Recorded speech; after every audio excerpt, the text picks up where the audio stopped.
Hello and welcome back to the Frith Guild podcast. I'm your host, Eric. And I'm co-host Scott. And today we'll be going over chapter 31 through 35 of World Serpent Arcanist. Before we get into it, we also want to say thank you so much and we appreciate everybody that listens. And if you could show us some love by liking, commenting, sharing, or subscribing on whatever platform you're listening on, whether that be on podcast or on the tube of you. And along with, we want to also mention that the Frith Chronicles Wiki link is in the description, down in the description section below, along with the Capital Station Discord server. Those are some great places to go if you really enjoy the community. And Wiki, I know, has been experiencing some massive overhauling with the information being updated with the bestiary section or the bestiary being released. Just a few short months here. Hopefully we'll have the second bestiary going. I know we've already gotten, and this is coming out well past when the Kickstarter for the second bestiary is over with. At the time of recording, it has already gotten past the map of Thronehold. I am so excited. I know she's going to put that in the front of the book, but I would totally buy an actual poster for my bed, for the office here. So, and with that, we will get in today's section of Chapter 31, Ryker's Request. We start off with Volke, Illia, and Fain sneaking away from the guild to go see Gravemaster William. Illia's pretty nervous. She's like, I don't want to do something wrong. Are we like keeping the guild from doing things? And Fain is pretty much like, well, you guys kind of wasted enough time already. You might as well just go see the dude. Like, we got all the way here. There's no point turning back now. That's a fair point. I'm with him on that one. Gravemaster William does notice them and come out, and they have this big giant group hug, and nice to see everybody and know everybody's doing well together. So a nice little heartstrings moment. It's one of those moments that you realize also that it's a really good thing that he was he wasn't banished to the outskirts of the town, but he lives away from everybody else. And this is one of those moments where, you know what, it paid off for him. Yes. Zelfrey does come and kind of not yell at them, but like, hey, we need to get back to the guild type of deal. Uses some of his mimic powers to speed his way back. And when they get back to the guild manor, he says that Volke is going to be protecting Ryker. Illia gets a little combative and is like, I can teleport him out of places. I probably am actually better suited for this. Zelfrey, and we're going to listen to Zelfrey like always, says, no, it's got to be Volke's job. She's actually really upset about this too. Like, she is. She wants responsibility, so I support that. We find out that Addie is still on the Isle with her mother. Illia is already aware of the whole we're keeping the caskets of our dead family in the living room situation. She actually snuck into the house and knows the whole backstory, so she was doing a little research on the side, I guess we'll call it. Fain, when they were talking about it, he hears this and it kind of confirms it. He honestly thought that it was a joke when he first heard it, that like, oh, Addie wants to resurrect her family. He's like, haha, very funny. Oh, wait, that's real? Like, no. They got the coffins in the living room. And the fact that he's creeped out after everything else that he's seen on the Third Abyss, like, come on, that's some pretty serious stuff right here. Yes, and being Wendigo, like, associated with death, like, that's rod of flesh is kind of his thing, and he's like, this is a little too much. Volke does go into the room to see Ryker, and Ryker is in rough shape. He does not look like he's slept. Volke's like, we have an apothecary, we can get you some meds, Adele just does dream stuff, so if you want, he can give you some good dreams, but Ryker is hard pass on all of that. As they get into the discussion, we find out that Ryker actually blames himself for a lot of the destruction that happened, specifically because once we found out that Second Ascension was on the Isle, instead of Zelfrey and Eventide going and helping the Isle, they first went to him to make sure he's safe. So he feels like he was unfairly prioritized and there was countless lives that were lost because of that. So he has this burden on him that he's being plagued by the deaths of those who could have been saved. At least he's got a soul. He cares. Maybe a little too much. Right.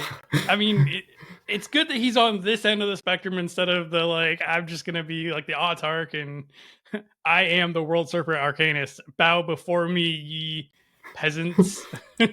Yes, we do prefer this side of the coin. So, but he does make his request to Volk, which is essentially don't protect me any more than you would protect anyone else. Really just protect others. I don't want to be plagued by their deaths, so don't do anything special for me, which I think he realizes is not really possible, but Volk kind of reassures him that like, hey, there's more to this than what meets the eye at first. And this is where chapter 32 kind of steps right in. Guard duty. You can kind of tell Volk is getting really close to just wanting to clock Ryker in the face because he's supposed to be like, shut up. This is your thing. Like, you're going to have to do this. You are our only hope. Please. If we don't have you, like, so many more people are going to die in the long run. Like, it's a very short-sighted, which is hard to get past, but it is one of those things like, you're so much important for the long game.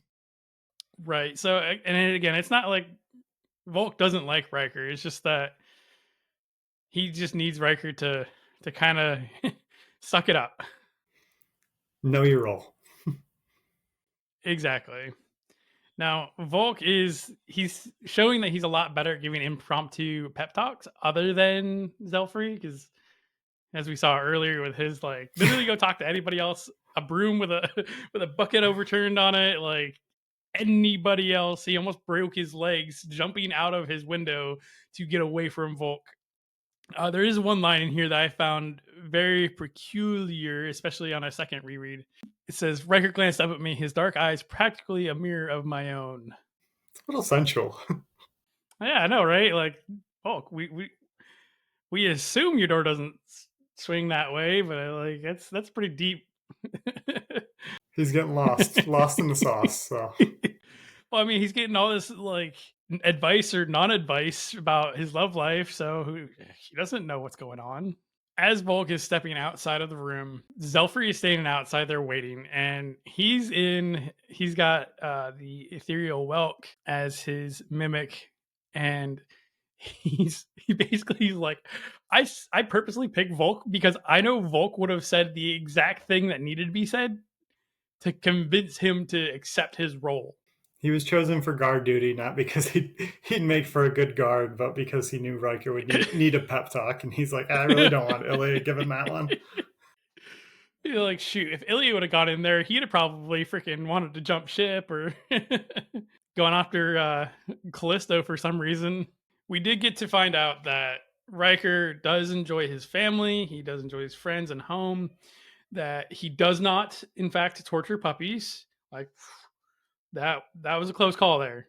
This is something that Adelgis tells us, and since Adelgis is the one that goes in there and basically helps Ryker go to sleep, and just the sheer amount of secrets that Adelgis has to know about everyone, I could not imagine this just overwhelming information of, oh, this person is like this, or this person's deep down secret is that, and having to remember that this isn't common knowledge, that just needs to not be said, like, at all, period, end of story.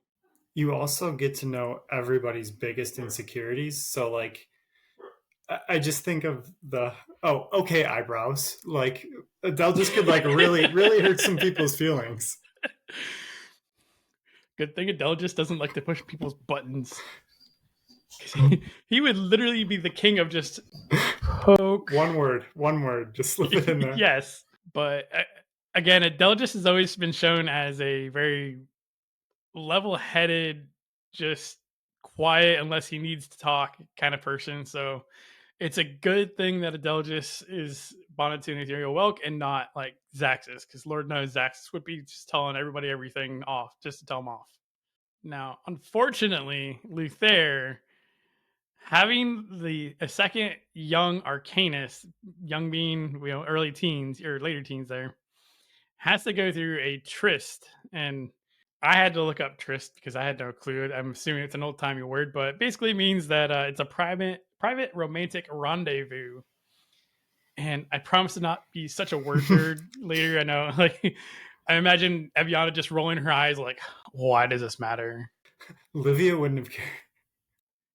Livia would have cared, but I don't. Like, I don't need to know the history of the Frith Guild or what Forfend is. And Luther convinces Volk that the 2 weeks that it's going to take them to get to the next city is not the time to have a tryst, but to wait until they're in a heavily fortified city in which Volk to go on his tryst with. So that does bring us to chapter 33, which is True Love. So Volk does go to Addie's room. She invites him in, which seems to kind of take him by surprise, but ooh, you never know. She does make a comment that her mom would not be okay with that, which I found very funny. She seems to be exploring the boundaries a little bit. She also makes some comments about being disheveled by her appearance, and it's one of those things where you can tell Volk didn't even notice, but just something she's constantly aware of is maintaining this image. And she kind of lets out to Volk like, hey, I'm really pressured to get to true form, and almost that her family needs her to get it. That's kind of wild, especially I can only imagine Addie as being, if she wasn't trying to achieve true form Phoenix so fast, she would be that kid that goes off to college for the first time and doesn't have their parents behind them to schedule their entire lives while they're in college, just getting trashed every night at parties. Wilding out. Mm-hmm. Because of this, she essentially breaks up with Volk. Even though Volk doesn't really know that they were like together to begin with. He doesn't know they're together. He doesn't know they broke up. I don't think he understands at all what happened. He's like, she said words. That was weird. She acknowledged my existence. Afterward, Karna does come to visit him during the night for one of their cuddling sessions. She wants to know about Ryker. She's curious. You can tell, just being a doppelganger arcanist, very interested about people and kind of learning how they work. And she can tell Volk's upset, and she has this genuine reaction of trying to help Volk resolve the Addie situation. Yeah, this is again because of Volk's ability of telling if people are being dishonest or lying. He can tell that she's actually meaning what she's asking. She's not trying to manipulate him or anything like that. Like, as much as I liked Addie in the beginning of, oh my gosh, like this is the perfect situation where he gets the girl, and then you have Karna in this situation where she genuinely cares about Volk and not even just trying to break Volk apart from Addie, but to help him with the situation so that he can learn that he doesn't want to be with Addie so he can be with her. I mean, there's definitely a motive there, but she understands, and Volk makes a comment about true love, and Karna laughs it off and is like, yeah, you guys are just teenagers. Like, that's not real. She almost doesn't feel threatened by Addie because she realizes, like, this is just a fling. Volk even asks her how old she is, and she's like, well, yeah, I got to keep some mysteries. You never ask a woman her age. Yeah, it's one of those things. You just don't do it. Or if you're going to say something about their age, you say that they're 25. Like, this year and next year and the year after. They could be 90 years old. You don't look a day over 30. I swear. Yeah, don't ask age, and you don't ask if they're pregnant. Two no-goes. Moving into chapter 34, Traveling East, Moonbeam is trying to exercise restraint with his hearing people's thoughts. And more specifically, he's trying to act like he doesn't hear them, which I imagine is a very huge comfort to some people. However, he still understands that he's not liked because of the fact that everybody knows he can listen to their thoughts. I honestly would be put off if I never said my side of the conversation and he was simply just responding to my thoughts. And Volk, and this is all because Volk asks him, why do you bother to even let me speak? You can hear my thoughts. Definitely would be put off if I'm not talking and he's responding, and then again I'm not talking still. It'd be weird. Yes. Especially for like an onlooker. Like, this is completely a one-sided conversation, but especially if you get like him, Fain, invisible. So he's talking, essentially having a conversation with himself. I don't think anybody would put it past him if he were to do this, though. He does ask Volk how to kind of become more of a likable person, and Volk basically says, "Well, you're a wellspring of information, so just let people come to you when they need that information." We do have several days kind of fast forwarding here since it's a very long trip to the next city. Volk is guarding Ryker at night. He's training during the day. He's training between Ilya.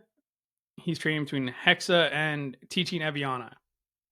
And some days he's doing more, like two of the training or exercising with more than one person at a time. So it's quite a lot to go on. But you would think he has plenty of time to focus on creating his Eclipse aura, but probably not. And like this is a fairly significant thing for him to be able to do. So he really definitely should be prioritizing learning his Eclipse aura. Hexa is in complete agreement with him on that, and she's actually taking time to train her body and to meditate so that she can use her aura.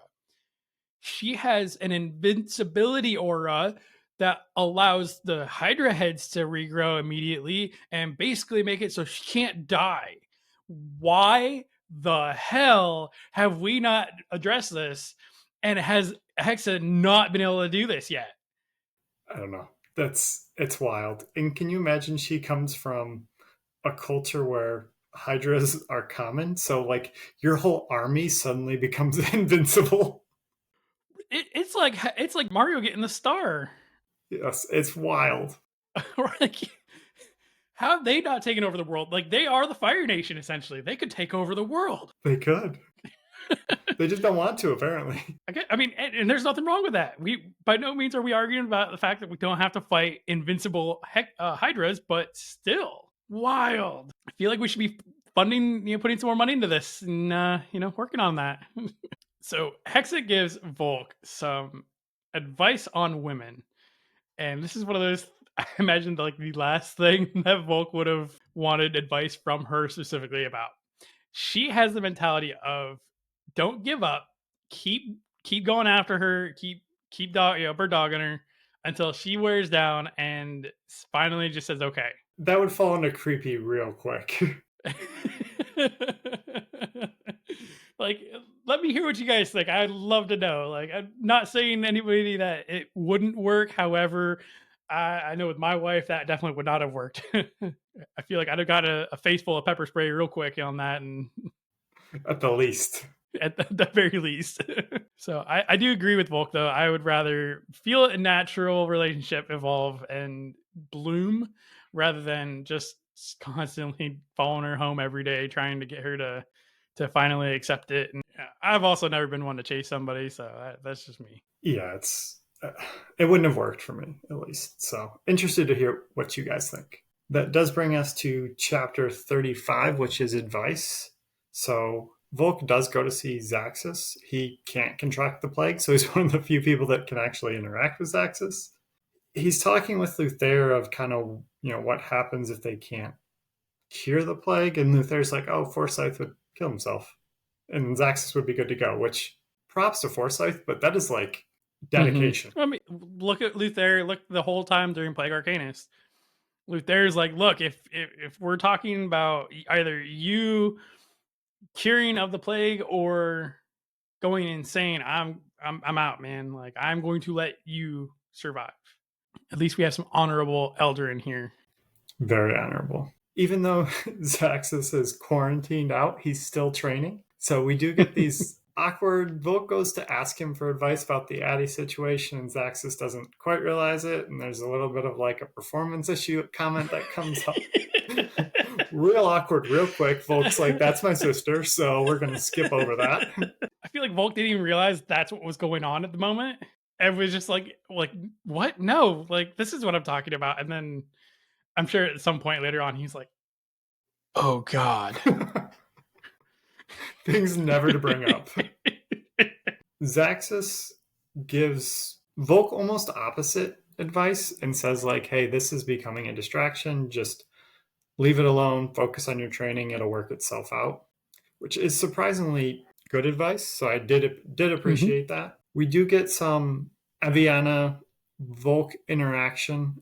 She confronts Volke and pretty much says like, hey, you've kind of been neglecting our training because you're working on so many other things. Well, and she does tell him, like, look, you're an absolutely excellent swordsman. You just suck at teaching. Like, she basically is just like, you absolutely just suck at this. So, And Volke agrees. He's like, yeah, that's actually true. I haven't been doing a great job. like, add it to the list. We do also get this great scene as Volke is making his rounds. So Devlin is pruning Mesos and is frustrated with the bad luck of the Sun Chaser. He gives Volke this really good advice, essentially like you have to navigate situations with trust and rely on the tenacity of your first mate. So no route's the same and no boat has the same problems. So stay here and sink or keep moving forward. And Volke's like, wow, that was really great advice. And Devlin goes, yeah, that's the only piece of advice I have. I use it for everything. Oh, I love it. It's just like normally people infer what they want out of it and they make their own decision.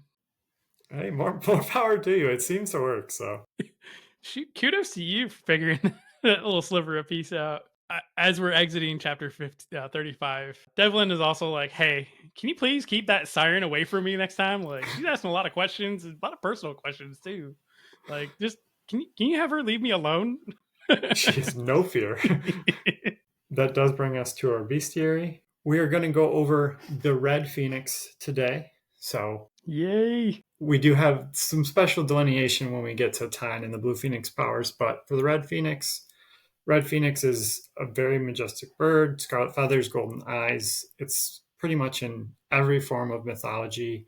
It's considered resurrection and this, rebirth that they have. So they essentially go through this immortality cycle where when they die, they're born again. If you've seen Harry Potter, Fawkes explodes and then is reborn. It's a very common, many cultures have this theme of a phoenix throughout. Their trial of worth, we did see this, so you have to display knowledge and judgment through a series of tests.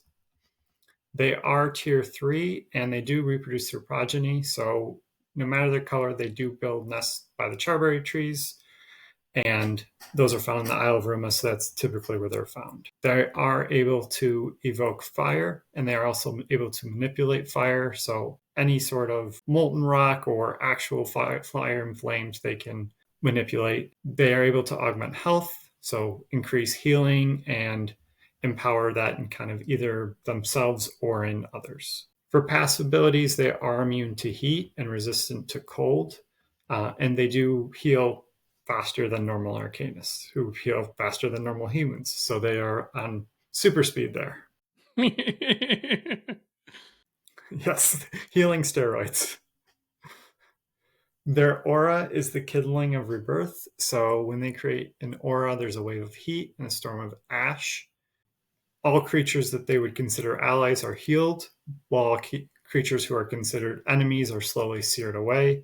So these spread across the ground. So they also give life to plants and other things that have long since died in the area. That's freaking awesome. Awesome. It just knows. Right. It not only does it know to heal yours, hurt your enemies, and then it gives, to top it off, it gives life back to plants that died. Awesome. Just awesome.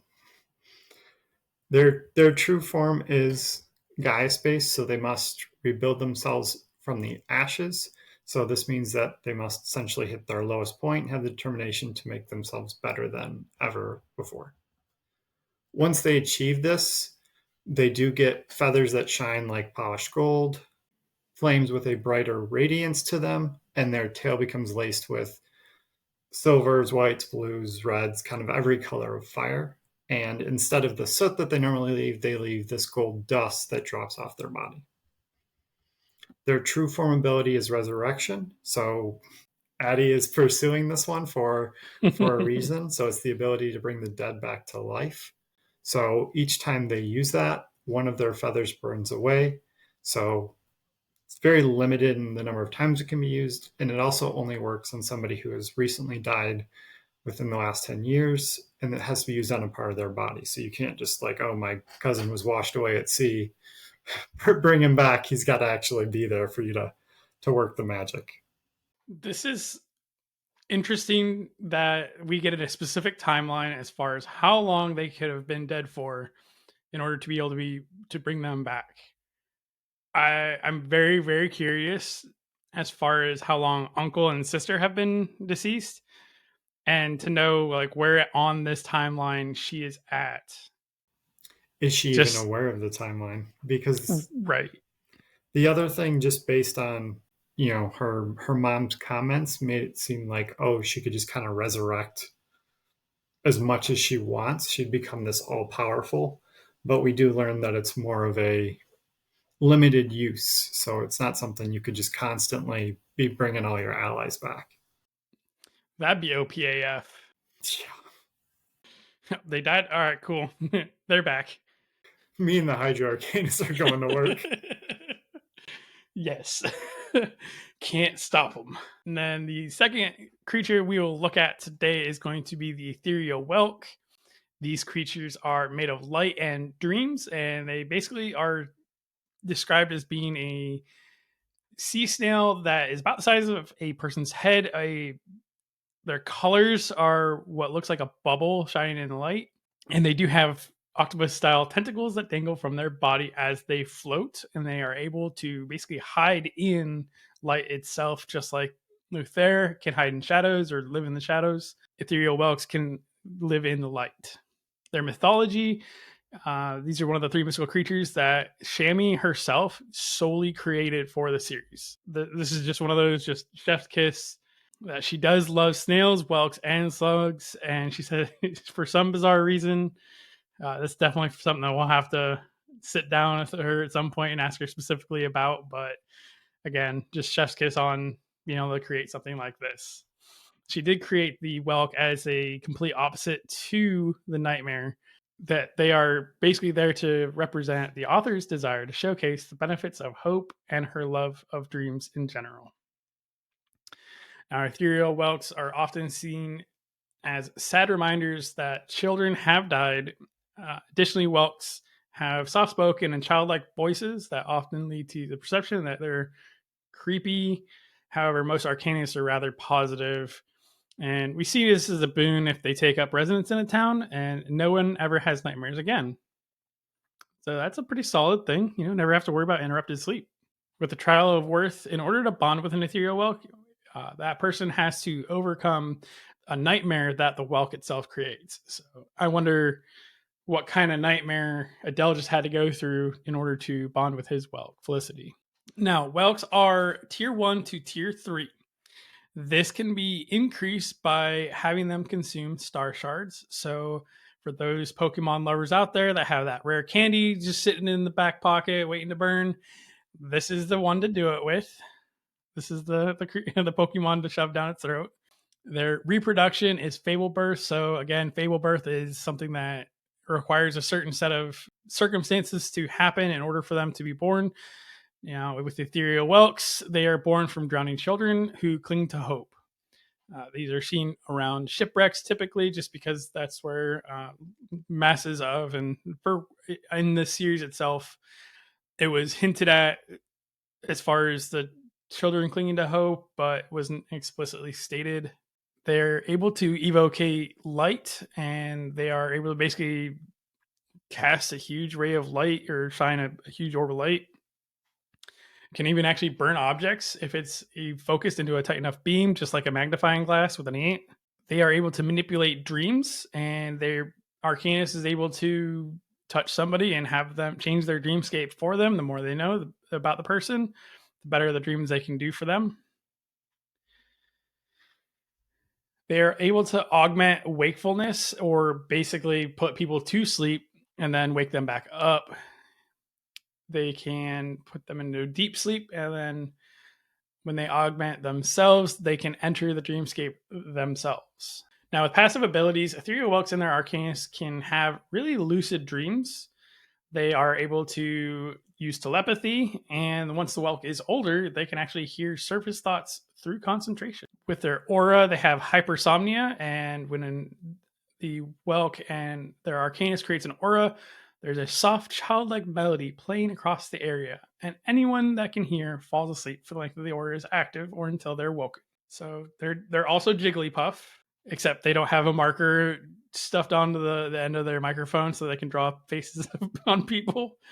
I wonder if people just like stuff cotton in their ears to keep from going to sleep, or if they actually like it doesn't matter. Doesn't matter. It's just too powerful. Now, their true form is a virtue. The ethereal whelks must embody hope that life will get better in order for their eldrin to transform. This does also encompass the belief that you can have a beautiful future if you strive for it. With their appearance, true form whelks grow to the size of an adult human. They develop a long serpentine body. They have talons of an eagle, the face of a cat, and the tail of a lion. And their skin is also iridescent and sparkles like diamonds. And they do keep their spiral shell, and they are basically like a living dream given flesh. And for the longest time, I imagined Gary from SpongeBob with a body. And so we got this official like true form appearance thing. I don't know where I got Gary from, but mine was pretty close to that. It wasn't Gary, but it was very close. Just okay, you know exactly what I'm talking about, right? Yes. And then their true form ability is Dream Prison. They are basically able to lock somebody in their dreams, in their own dreams, permanently keeping them in a dreamscape. And the prison is broken once the Arcanist dies, or when the person locked away embodies hope. So people can actually escape it on their own. They just got to figure out how to have enough hope. Eric, Scott, and I want to thank everyone for listening today. We post a new episode every Wednesday morning at 11 Eastern, 10 Central, and 8 Pacific Standard Time. We are on all podcasting platforms and are also on YouTube as well for video. After the additional episode airs, we post chapter-by-chapter videos every day in a smaller, easier-to-digest format. We do want to give a special shout-out to the final member of our team, Dan Mackison, one of the admins for the Frith Chronicles Wiki, link listed below, and doing his best to keep everything running smoothly behind the scenes. If you want to reach out to us, you can email us at frithguildpod@gmail.com or on Facebook or any other social media by searching for Frith Guild Podcast. Just to remind everybody, we have links to everything in the description below on both the podcast and YouTube. And with that, we do want to thank everybody for listening this week. We just want to remind everybody that Labyrinth Arcanist is coming out in December, on December 10th. That'll be about a month away from when this recording is going to be released, a month and some change away. Next week, since is going to be the week of Halloween and the day before Halloween, Scott and I are going to, and we're going to dress up for Halloween ourselves, I believe. So we'll be definitely excited to show you guys that. And Scott, did you have anything else you'd like to add this week? Nope, just excited for figure out what my costume will be. All right. Well, with that, we thank you everybody for listening, and we'll catch you guys next week. Oh my gosh. I feel like people wouldn't look past him or wouldn't expect it. Sorry. Wouldn't put it past him. Put it past. There you go. Thank you. Words.